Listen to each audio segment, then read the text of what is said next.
Hello, it's time to attach the bike. Let's go through the steps together.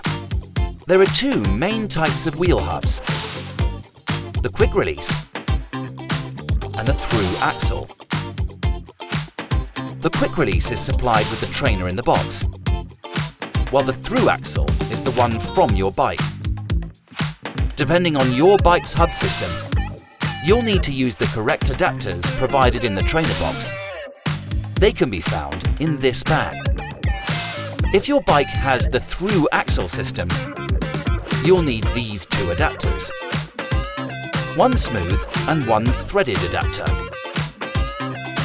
Some mountain bikes may use a 148mm or 157mm thru axle.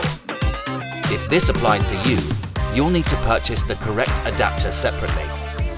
Follow the provided instructions to order it. Insert the threaded adapter on the cassette side and screw it in. It doesn't need to be fully tightened, as the adapter should remain slightly loose to allow rotation if you're using the riser. Insert the other adapter on the opposite side.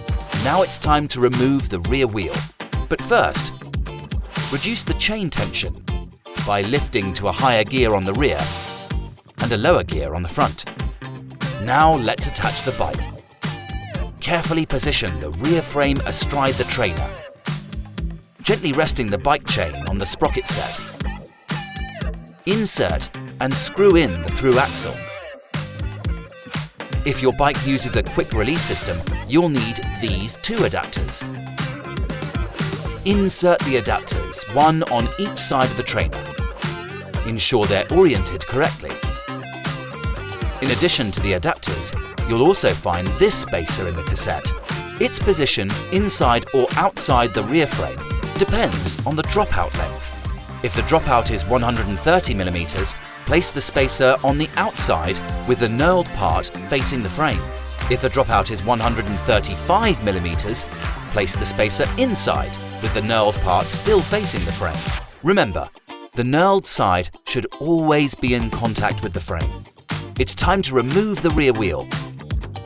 Before doing so, reduce the chain tension by shifting to a higher gear at the rear and a lower gear at the front. Open the rear brake clamp and finally release the chain. Insert the quick release axle into the trainer, keeping one spring on each side. Now let's attach the bike. Carefully position the rear frame astride the trainer, resting on the quick release axle. Carefully slide the bike chain onto the sprocket set. Tighten the right nut, then close the quick release on the left.